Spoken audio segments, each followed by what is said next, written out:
Bismillahirrahmanirrahim. Assalamualaikum warahmatullahi wabarakatuh. Pada hari ini kami akan menjalankan tugasan yang ketiga bagi subjek isu dan falsafah dan isu semasa bagi kod kursus MPU 3132 dan bertajuk berbentuk bual bicara yang bertajuk media dan impaknya terhadap pendidikan di era digital. Penganjuran bagi tugasan yang ketiga. Dan pada hari ini saya Syahmi Zainal Hakimi Binus Lisan akan merangkap sebagai panel ketiga dalam bual bicara ini. Saya Jawlaran Serayan Jani sebagai moderator untuk bual bicara kali ini. Dan saya Muhammad Afizan bin Adrian alias Muhammad Amirun selaku panel pertama untuk bual bicara pada kali ini.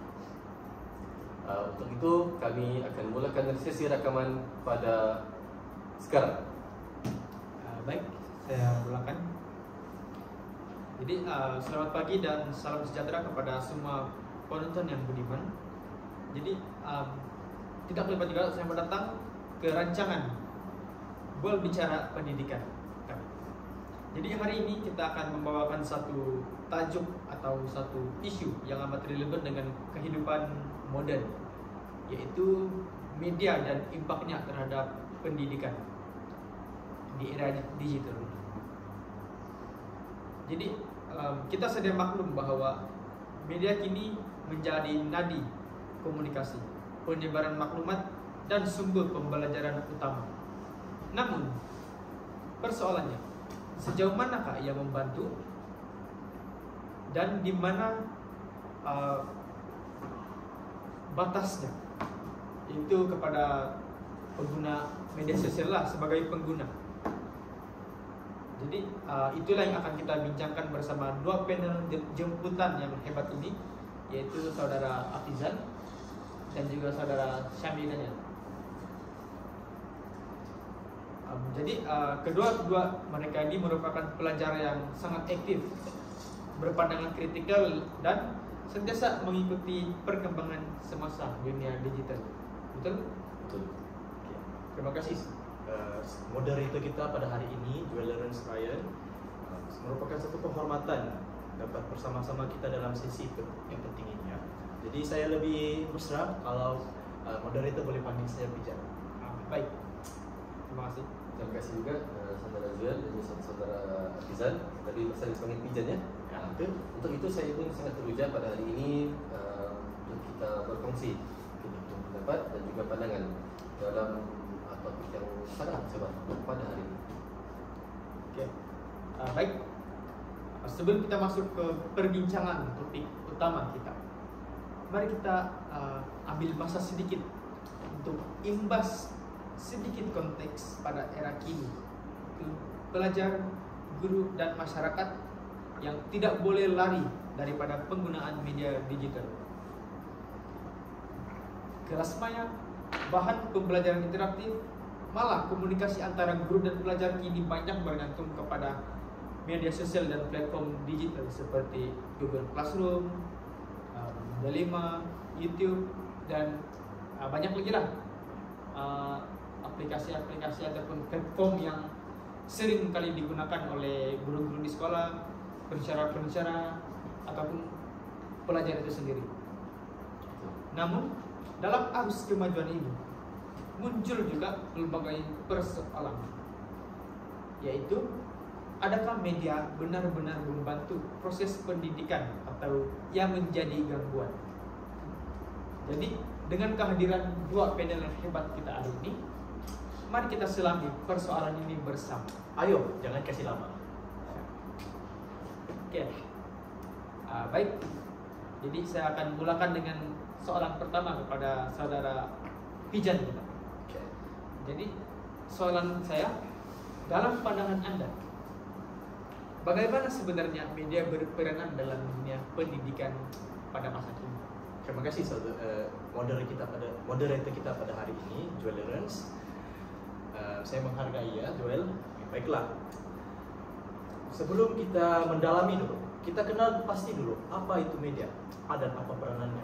Media ini dia berperanan besar dalam mengubah cara kita belajar dan mengajar. Dia bukan saja dapat membantu guru, dia bukan saja dapat membantu pelajar, tetapi dia juga dapat membantu guru. Jadi kalau dulu kita tengok pendidikan pada tahun 90-an ya, 1990 lah begitu. Dulu kalau kita tengok pendidikan itu dia bersifat satu hal saja, yang mana guru mengajar, murid mendengar saja. Tidakkah bosan waktu itu kalau mengajar macam tu aja?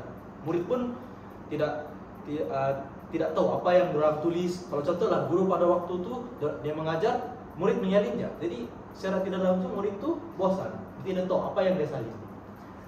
Tapi kini media menjadikan pembelajaran lebih dua hala dan interaktif, sejajar dengan revolusi 5.0, di mana dunia ini tidak asing lagi dengan perkembangan teknologi.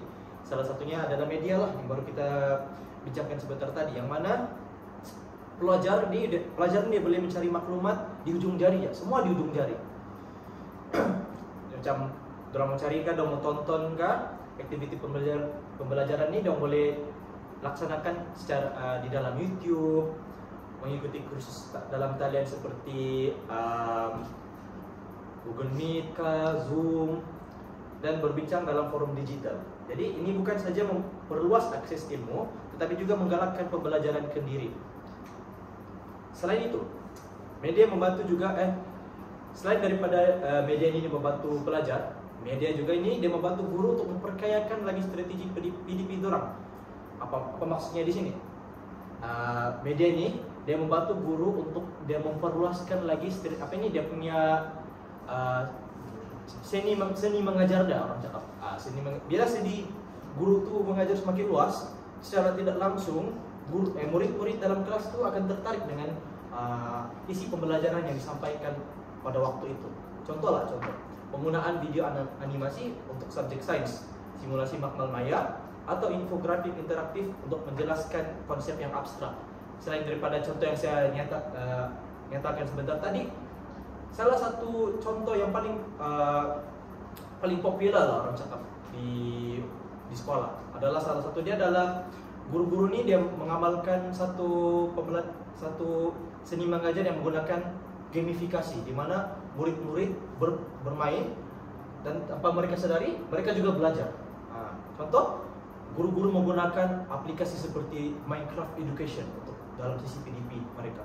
Jadi media ini dia menjadikan pelajaran lebih menarik dan sesuai untuk pelajar visual, auditory, dan kinestetik. Betul. Saya perhatikan sekarang ramai guru yang menggunakan konsep pembelajaran terbalik ataupun dikenali sebagai flip classroom, yaitu di mana pelajar menonton video sebelum kelas dan perbincangan dijalankan secara mendalam semasa sesi bersemuka. Jadi ini bermakna sebelum pelajar jalankan kelas secara bersemuka, mereka sudah ada pengetahuan sedia ada ataupun senang cakap mukadimah untuk topik apa yang akan dipelajari. Tepat sekali, moderator kita Julia Lawrence. Ia memberi ruang kepada guru untuk fokus kepada aktiviti, aplikasi, dan perbincangan, memandangkan pelajar sudah mengetahui mukadimah yang topik pembelajaran yang akan disampaikan pada hari tersebut. Jadi pelajar datang ke kelas bukan lagi untuk mendengar, dia bukan guru untuk menerangkan suatu konsep pembelajaran itu lagi. Sebab murid-murid pada waktu itu sudah tahu apa yang mereka pelajari. Jadi orang bukan mendengar, tetapi untuk berfikir dan mencoba. Mereka melaksanakan aktiviti. Jadi selain itu, media juga menyokong pembelajaran kolaboratif, di mana melalui platform seperti Padlet, Google Meet, ataupun Discord, pelajar boleh berbincang walaupun berada di lokasi yang berbeza. Jadi ini secara tidak langsung membina kemahiran abad ke-21 seperti kolaborasi, komunikasi, dan literasi digital. Menarik. Jadi boleh kita katakan bahwa media bukan saja alat bantu mengajar, Betul. tetapi juga agen transformasi dalam pedagogi modern. Ya benar. Cuma yang menuntut sedikit kebijaksanaan lah. Jadi media ini boleh mendidik, tetapi jika disalahguna, ia boleh menjadi alat yang merosakkan tumpuan dan nilai pelajar. Jadi secara tidak langsung semua ini bermula daripada rumah. Jadi kalau peranan ibu bapa tidak dijalankan secara efektif ataupun secara orang bilang berkesan lah secara tidak langsung, apalah guna media kan? Kalau pelajar tuh dapat menggunakan media, tetapi tidak dapat, tapi media itu disalahguna, maksudnya begitu, contohnya. Nah, jadi secara tidak langsung media dia ada keburukan dan juga kebaikannya. Baik, jadi adakah Anda bermaksud bahwa penggunaan media ini, pengguna media hanya perlu diberikan sedikit macam pengawasan oleh ibu bapak ataupun komuniti yang terlibat? Pada pandangan saya, ya, peranan ibu bapak harus dimainkan secara berkesan bagi perkembangan anak-anak mereka. Maksud saya pemantauan itu perlu ada sejak dari bangku, dari rumah lagi, supaya pelajar ini dapat mengurus masa dengan efektif dan tidak menyalahgunakan media ini. Kemudahan yang mana kita tahu kan negara kita punya dunia ini sekarang, negara kita lah berkaitan dengan revolusi 5.0 ini yang tidak asing lagi dengan mana-mana digital. Yang mana budak-budak sekarang pun kalau kita tengok pun budak-budak yang umur 4 tahun pun ada sudah tablet, ada sudah phone. Jadi secara tidak langsung ya pengawasan perlu dilaksanakan secara efektif. Begitu juga dengan masyarakat sekeliling untuk menyokong pengawasan ini supaya generasi kita yang akan lahir nanti merupakan generasi yang pakar dan juga berwawasan dalam bidang teknologi ini. Mereka tidak saja menggunakan media ini dengan betul, tetapi juga dapat lagi meningkatkan kreativiti dan juga inovasi mereka. Yalah, baik. Jadi terima kasih Saudara Hafizan. Sama-sama aja moderator kita. Jadi sekarang saya akan beralih kepada Saudara Syami. Jadi dalam kita mengiktiraf kelebihan media, pasti wujud cabaran yang perlu kita tangani.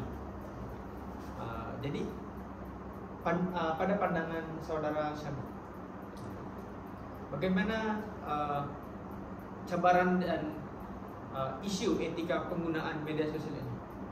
Ya, terima kasih Saudara Juel.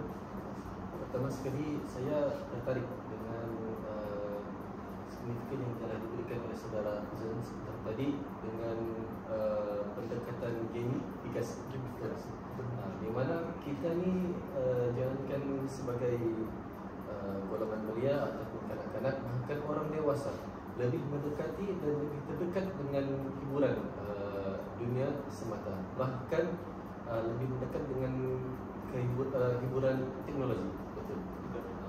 Maka dengan pendekatan kemajuan teknologi ini, bila kita lihat semakin banyak hiburan, semakin banyak permainan-permainan yang mereka jalankan di era permainan di digital dan juga permainan video, tidak boleh kita nafikan. Namun apabila kita berbalik kepada soalan saudara John tadi, dengan kelebihan media yang ada ini, kita tidak boleh nafikan yang akan pasti ada wujudnya cabaran dalam kemajuan teknologi yang akan kita tangani. Betul. Ya tidak, maksud saya bila soalan itu dan juga kepada saya memang betul. Kita tidak nafikan. Betul. Okey. Saya pun tidak nafikan kalau jadi soal.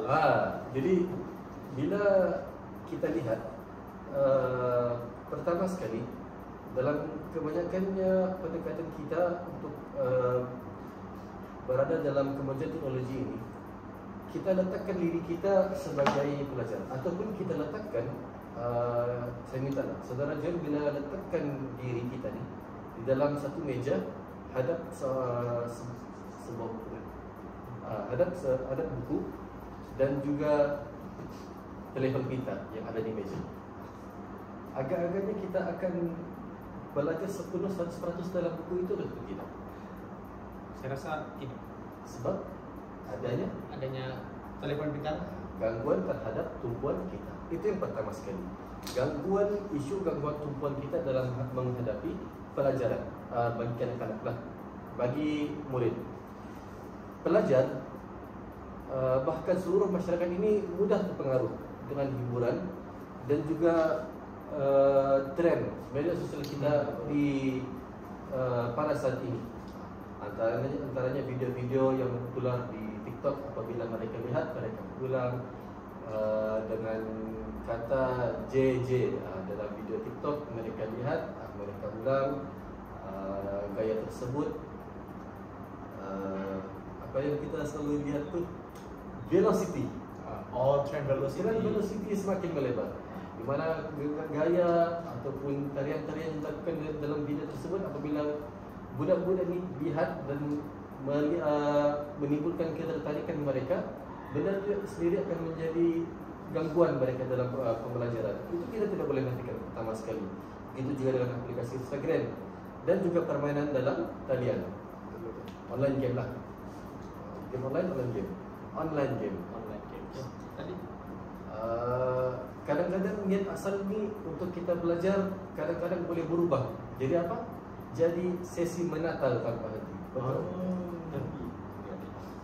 Yang kedua, bila kita terlalu leka dan juga terlalu lena dengan kemajuan teknologi yang ada di hadapan kita sekarang ini, apabila kita melihat, kita menghadap telefon pintar kita tidak akan boleh lari daripada berita-berita yang datang tidak ada henti. Bahkan berita itu yang datang bahkan berita-berita yang datang kepada kita itu tidak semestinya 100% yang semua datang, 100 yang datang itu tidak semestinya 100 itu betul. Bahkan boleh jadi 80 yang keluar itu adalah berita palsu. Tetapi apa yang kita boleh lihat dengan perangai ataupun behavior seluruh masyarakat pada hari ini, jangan kita tumpukan kepada pelajar saja sekalipun. Kita tumpukan kepada seluruh masyarakat, behavior dan juga perangai mereka, tabiat mereka apabila menghadap berita yang di mana mereka lihat pada waktu itu dengan perasaan mereka. Satu, pertama sekali shock sendiri. Betul. Yang kedua, FOMO, fear of missing out. Maksudnya tidak mau tertinggal dalam situasi itu. Tidak mau tertinggal, maksudnya bila orang sudah post pasal itu berita, dia pun tidak mau tertinggal untuk bas landingan. Tidak mau, ya betul. Dia tidak mau tertinggal bas dalam isu berita itu. Jadi apa yang dia buat? Dia nampak butang repost, butang post semula, dia tekan butang itu tanpa memeriksa asal usul berita. Datang dari mana? Adakah berita itu betul daripada pihak media tersebut, pihak media massa tersebut? Dan apa yang kita boleh lihat dalam netizen ini, tabiat mereka yang kenapa mereka terlalu suka lena dengan tabiat repost tu, dua sebab. Kalau bukan daripada viewer, contoh yang kita lihat post tu datang ke tempat kita ataupun terlepas di FYP TikTok, kita lihat ada post berita pasal video Zara Khairina lah. Kena post rupanya pembuli itu dia masukkan Zara Khairina ini dalam mesin basuh. Kita punya cara ataupun pihak masyarakat ni kadang-kadang dalam punya cara untuk memastikan berita itu betul ataupun tidak, bukan tengok daripada asal usul, bukannya datang daripada cara untuk soal siasat kepada pihak sekolah. Apa dorang buat? Dorang lihat butang like, nampak di situ ada 100,000 orang like, nampak di situ ada 100,000 orang sudah repost. Maksudnya berapa ramai sudah orang yang dilihat mungkin setuju dengan berita tersebut. Akhirnya dia pun terpengaruh daripada orang sekeliling. Jadi secara tidak langsung, secara tidak langsung mereka yakin terhadap berita yang mereka sudah tahu tidak betul, tapi disebabkan like dan repost yang banyak itu, mereka yakin bahwa itu ada berita yang benar. Betul. Sebab kalau kita lihat kan dalam situasi yang saudara Gizan katakan tadi, kalau bukalah di WhatsApp ada kemudahan reshare kan, butang reshare itu kalau dalam TikTok tu boleh repost lah kan. Kadang-kadang kita tidak perlukan lihat daripada orang itu saja, kita tidak perlu lihat daripada viewer, kita perlu lihat daripada orang itu saja. Contoh, kalau dalam Pilihan 3 ni, saya mungkin tengok berita yang keluar daripada status, saya nampak status daripada saudara Joel. Saya tidak suka saudara Joel ni bila dia post pasal tu berita. Jadi saya tidak repost berita. Tapi bila saya tengok dalam post ni, dalam status ni ada pula saudara Fizan pergi post tu status satu berita. Saya suka saudara Fizan, bukan suka. Bukan maksud tu. Maksudnya orang bilang lebih mendekat, lebih mendekat Mesra, kepada, lebih mesra kepada saudara Fizan. Dan kita lihat saudara Fizan ni dia ni mungkin orang yang betul. Dia tidak akan post berita yang bukan-bukan. Jadi kita pun akan jadi post. Sedangkan boleh jadi saudara Fizan pun buat benda yang sama juga kepada orang yang lain. Saudara Fizan buat ada ayat, orang ni post benda yang betul, jadi ikut sajalah. Begitu jaran ayat, orang akan membuat berita palsu secara tular. Secara mereka tidak sedar rupanya berita itu adalah berita Palsu secara mereka tidak sedar. Maksudnya dari segi penyebaran maklumat itu dia punya standar ditukarkan, bukan kesahihan berita itu, tetapi seberapa mesra ataupun baik hubungan kau dengan Betul. orang. Itu yang kita tidak boleh nafikan. Apabila kita lihat video, apabila kita lihat berita itu dengan orang yang mesra, dengan orang yang kita lebih mesra, kita akan buat. Tapi kita yang tidak mesra dengan orang itu, kita tidak akan buat. Itu konteks bagi berita-berita yang kita akan maklumat yang sampai kepada kita mau pastikan dia palsu ataupun tidak. Bukan daripada asal usul, tapi dengan orang sekeliling. Baik, itu yang kedua. Yang ketiga adalah cabaran daripada etika dan privasi digital. Itu kita tidak boleh lari. Perkara ketiga ini juga kita tidak boleh lari. Di mana yang kita lihat kes bully cyber, kebocoran data pelajar, dan penyalahgunaan gambar ataupun video yang semakin meningkat. Seperti mana yang kita lihat dan juga maklum dengan berita yang tular pada hari ini berkenaan dengan kes seorang remaja perempuan 33 yang telah dirogol oleh beberapa orang tingkatan 5. Ya, tingkatan pelajar tingkatan 5 yang akan menghadapi SPM juga pada ASEAN terdekat ini juga. Jadi kita lihat dalam dalam pendekatan ini kita lihat dalam isu pendidikan lah ataupun soal rohani. Tidak perlu kita lihat daripada etika pelajar. Tidak kita perlu lihat daripada akademik pelajar. Kita perlu lihat pertama sekali adalah adab dan etika mereka ketika menjadi seorang pengguna media sosial dan juga pengguna kemudahan teknologi. Lihat apabila mereka menggunakan telefon pintar, apabila mereka menggunakan telefon pintar, tidak semua mereka menggunakan ini sebagai manfaat mereka. Bahkan mereka juga jadikan ini sebagai saham, na'udzubillah min dzalik, dosa untuk mereka sumbangkan itu kepada orang-orang lain, di mana mereka gunakan video itu, mereka rakam tindakan-tindakan tidak senonoh mereka, di mana melakukan perbuatan tidak senonoh itu, di mana boleh dikatakan secara kasarnya merogol pelajar perempuan yang tidak bersalah itu.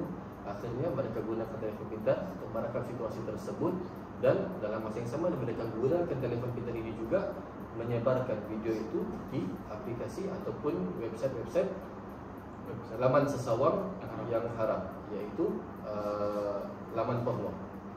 Jadi kita lihat dalam pendekatan itu tidak lain dan tidak bukan boleh jadi tindakan kepada orang lain yang melihat video itu, dan juga kepada tindakan buruk, bukan dalam buruk, sifat negatif kepada seorang pelajar perempuan di mana telah ditularkan aib dia sebagai pelajar perempuan, yang di mana mereka perlukan masa depan yang lebih cerah.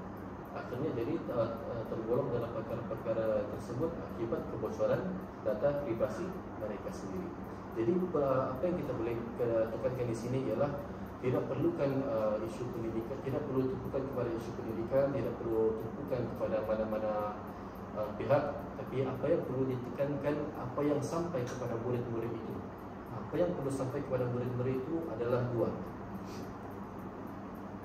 Yang pertama sekali adalah adab. Yang kedua ialah tanggungjawab mereka sebagai pengguna telefon pintar dan juga pengguna media sosial. Perlunya ada etika dalam penggunaan media sosial, perlu adanya batas menggunakan media sosial. Mungkin tindakan mereka itu ya betul salah, tapi yang membuatkan mereka lebih salah lagi apabila memocorkan data privasi mereka sebagai pelajar. Jadi perlu ditekankan itu adalah akhlak mereka sendiri. Tidak kira kepada guru, bahkan ibu bapa sendiri perlunya didikan kepada anak. Jadi secara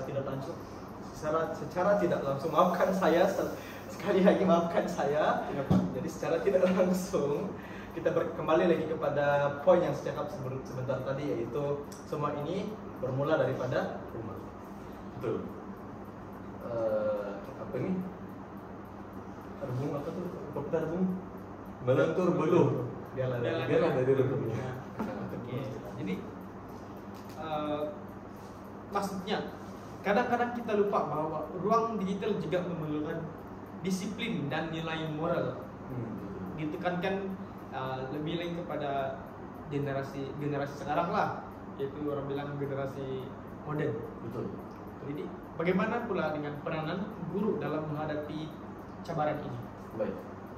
Bila kita lihat dalam penekanan guru, peranan mereka untuk mendidik pelajar tidak tertumpu kepada akademik sahaja. Bahkan itu adalah perkara kedua. Benda yang pertama sekali perlu ditekankan oleh seorang guru kepada seorang anak muridnya, bahkan bukan kepada seorang anak murid, kepada semua anak muridnya, ialah adab dan juga akhlak mereka. Itu adalah sasar yang sangat penting perlu mereka tekankan, di mana apa yang mereka bawa itu, nama yang mereka bawa itu adalah berdasarkan daripada sifat mereka. Bila membawa perangai yang buruk, maka yang dibawakan itu adalah satu kali dengan namanya, nama dengan perangai yang buruk.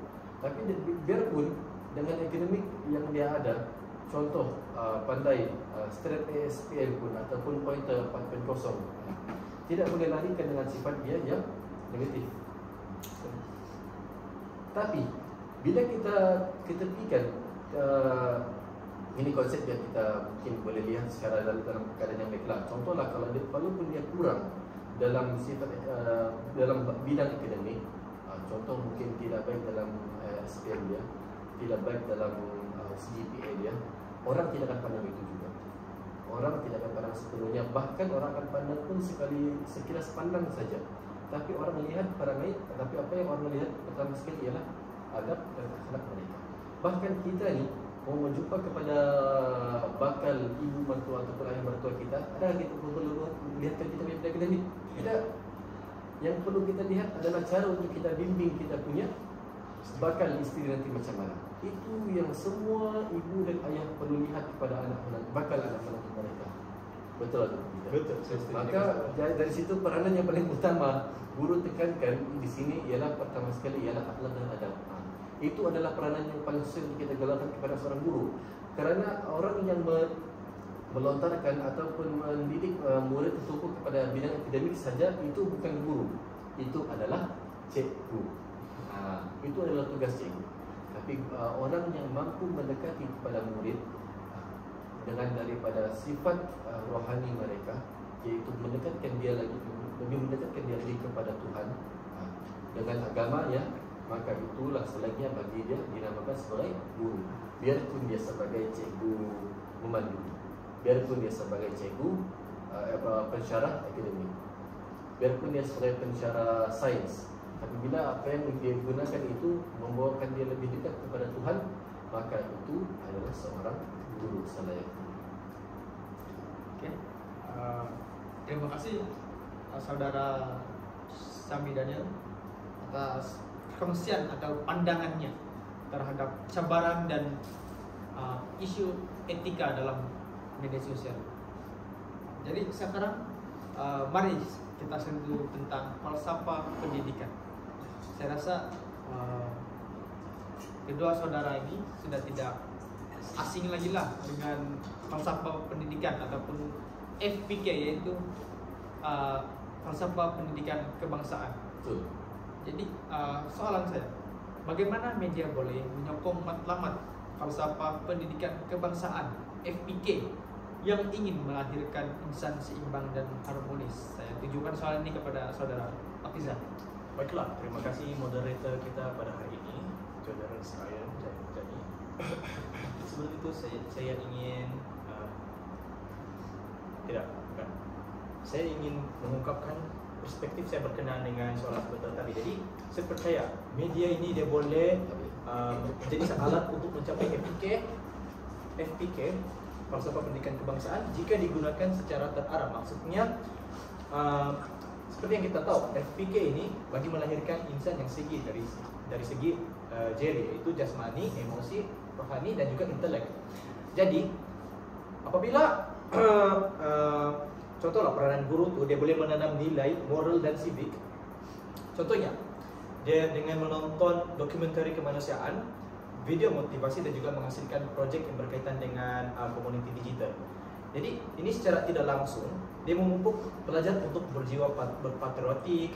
Maksudnya murid-murid itu secara tidak langsung bila dapat melihat video simulasi yang boleh menanamkan nilai-nilai civic, yaitu yang boleh melahirkan perasaan cinta terhadap negara dan juga masyarakat.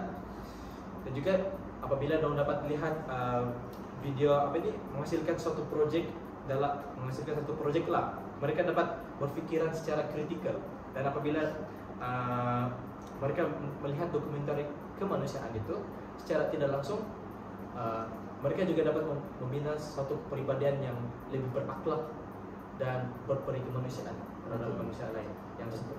Tapi andai kata bila benda ni kita lihat dia berlaku secara tidak terkawal, media ni boleh jadi boleh menjadi pengaruh negatif dia bila kita lihat dari sudut pandangan yang lain. Betul. Jadi antara yang kita boleh lihat ialah budaya hedonism dan pemikiran individualistik daripada barat. Kadang-kadang kalau kita lihat, mereka suka bawa aliran pemikiran pihak masyarakat, bahkan kanak-kanak ni lebih kepada sudut yang lain.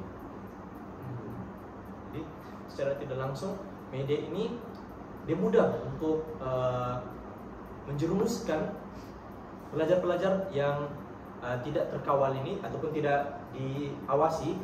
Mereka ini akan lebih mudah terjerumus dalam kandungan-kandungan yang negatif yang boleh membawa kepada keburukan dalam satu masyarakat tersebut. Betul ke tidak? Betul. Betul. Betul. Betul. Oke. Yes. Jadi Oke. Jadi sebelum kita akhiri sesi hari ini perbincangan bola bicara kita, saya ingin meminta setiap panel memberikan cadangan konkret bagaimana media boleh dimanfaatkan secara positif dalam pendidikan. Oke, saudara Pijan boleh ulang. Saya boleh mulakan dulu. Baiklah, saya ingin berterima kasih kepada moderator kita pada hari ini, Joel Rensraitani. Jadi, cadangan saya yang pertama, sekolah perlu memperkenalkan model literasi media untuk semua pelajar. Yang kedua, guru perlu diberi latihan profesional berkaitan pedagogi digital supaya mereka mampu mengintegrasikan media dengan berkesan, bukan hanya menggunakan video sebagai hiasan PDP. Maksudnya di sini guru itu mahir dalam satu teknik pengajaran digital, terutamanya guru-guru veteran di sekolah. Seperti yang kita tahu, guru-guru veteran ini tidak berapa fasih ataupun tidak berapa mendalami dengan apa-apa yang berkaitan dengan digital ini. Jadi secara tidak langsung mereka juga kena integrasikan pengajaran mereka selaras dengan perkembangan dunia sekarang yang lebih kepada ke arah digital ataupun teknologi. Jadi mereka kena aplikasikanlah apa yang kita bincang sebentar tadi untuk meningkatkan lagi penggunaan media ini ke arah yang lebih positif. Jadi yang ketiga, pelajar perlu dibimbing mengurus masa screen agar tidak terjebak dengan ketagihan media. Jadi secara tidak langsung kita tahu media ini juga boleh membuatkan seseorang itu sangat ketagih. Dia lebih, maksudnya di sini media ini dia lebih berpengaruh, lebih kuat daripada kandungan kafein itu sendiri ataupun kandungan nikotin yang secara tidak langsung akan mendorong sesuatu pelajar itu apabila sudah terjebak nih, dia boleh sampai bertahan 3 hari melihat screen telepon bimbit mereka tanpa melakukan apa-apa aktiviti yang bermanfaat untuk diri mereka. Jadi secara tidak langsung kita dapat lihatlah daripada tablet ini, tidak heranlah kalau mereka terjebak dalam kandungan-kandungan negatif yang ada dalam media sosial. Baik. Seterusnya saudara Syamil. Baik, terima kasih. Saya tambah sekali saja ya. Mungkin guru sudah, pelajar pun sudah. Kita lihat pula kepada pihak kerajaan, yaitu Kementerian Pendidikan. Pertama sekali yang perlu mereka tindakan yang wajar perlu mereka pihak kerajaan bahkan saya perlu pihak kerajaan lakukan ialah lebih baik kepada menggubal dasar jelas berkaitan dengan penggunaan media sosial dalam PDP kita. Kita lihat dalam garis panduan ni, etika digital ni perlu kita lihat pertama sekali letak di atas sekali di dalam sekolah. Selain daripada itu, platform pembelajaran khas yang selamat seperti website E5 dan yang lain-lain, benda itu yang perlu kita utamakan. Harus diperkasa sama sekali dengan sistem keselamatan data dan juga kawalan kandungan. Dalam masa yang sama, benda yang utama dan juga akhir sekali lah yang boleh saya tekankan, kolaborasi di antara ibu bapa dan juga guru. Itu sangat penting. Itu sangat penting karena dalam membentuk budaya dan juga penggunaan media yang seimbang di rumah dan juga sekolah, apabila dua-dua ini sudah berconnect, maksudnya di guru pihak sekolah sudah berikan penekanan dalam penggunaan media sosial yang wajar macam mana, dan juga ibu bapa pun telah berikan didikan yang wajar macam mana untuk menggunakan media sosial. Seperti contoh mungkin membuka aplikasi permainan saja, tidak boleh buka YouTube, tidak boleh buka TikTok, tidak boleh buka Instagram. Karena itulah didikan ayah saya kepada ketika dahulu untuk dia mendidik seorang yang berjaya, dan alhamdulillah seperti mana yang saya duduk sekarang ini, berada yang saya di sini adalah dengan didikan ayah saya dan juga ibu saya, di mana mereka telah memberikan penekanan dalam penggunaan media sosial macam mana. Tidak boleh membuka YouTube, tidak boleh membuka pada waktu itu ada aplikasi Instagram. Instagram pun tidak boleh buka. Yang cuma boleh buka pada waktu itu permainan Angry Birds, Clumsy Ninja dan sebagainya. Yang itu pun dibagi dalam waktu dan juga masa tempoh yang telah diberikan. Kerana apa? Disiplin dan juga adab etika menggunakan telefon pintar. Itu yang paling utama. Itu saja saya. Ya. Jadi sangat bernas pandangan daripada kedua-dua panel kita yang hebat, cerdik, berpikiran kritis, tampan, semuanya ada. Betul. Terima kasih. Kecuali pasangan saya tidak tahu lah ada atau tidak. Itu tidak boleh ditanya. Personal. Jadi jelaslah bahwa media mempunyai potensi besar dalam memajukan pendidikan. Namun yang perlu digunakan secara berhemat, berpandukan nilai moral dan falsafah pendidikan kebangsaan ini. Okay. Jadi saya akhiri kita punya sesi rancangan bual bicara ini dengan kesimpulan lah. Boleh. Kesimpulan perbincangan pada hari ini. Jadi secara kesimpulannya, media ini bukan musuh pendidikan, tetapi cermin kepada cara kita mendidik. Dia ibarat pedang. Iya. Kenapa itu? Apabila kita bijak menggunakan ataupun hemat menggunakan sesuatu, kita boleh jadikan sebagai alat untuk melindungi hidup kita. Bahkan kita maju ke hadapan lebih baik. Tapi apabila kita menyalahgunakan silap-silap, itu juga boleh menjadi pada kepada kita menjadi tikaman dalam diri kita sendiri. Tikam dari belakang. Betul. Jika digunakan dengan betul, ia akan menjadi jambatan ilmu dan nilai. Namun, jika ia disalahguna, ia boleh meruntuhkan tumpuan adab dan jati diri pelajar itu sendiri.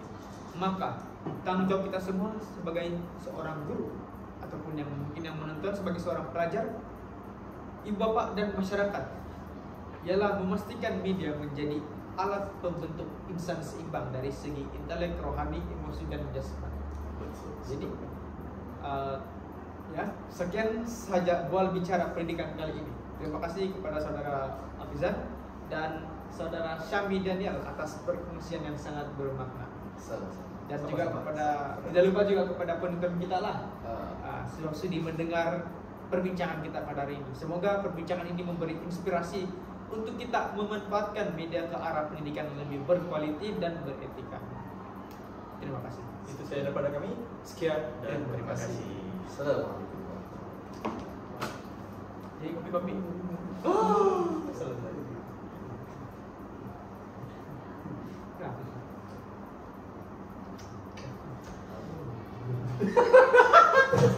secara tidak langsung, 2 kali sih Harun. 2 kali baru disebut. secara tidak langsung